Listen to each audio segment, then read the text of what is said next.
நேரத்தில் சமுத்திரம் பின்வாங்கும் சந்தோஷ திருநாளில் நல்லருளை தாரும் ஐயா முருகன் என்று முழங்குது என் மனசு. கடலை போல உன் கருணை பெருசு.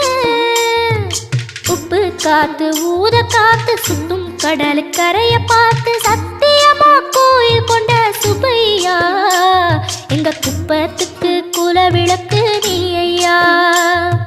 திருச்செந்தூர் ஆண்டவனே வேல் முருகா தினம் உனக்கு நன்றி சொல்வோம் மால் மருகா. திருவடியில் தவம் இருப்போம் திருமுருகா. தீர்ப்பெழுது நலமெனவே வடிவ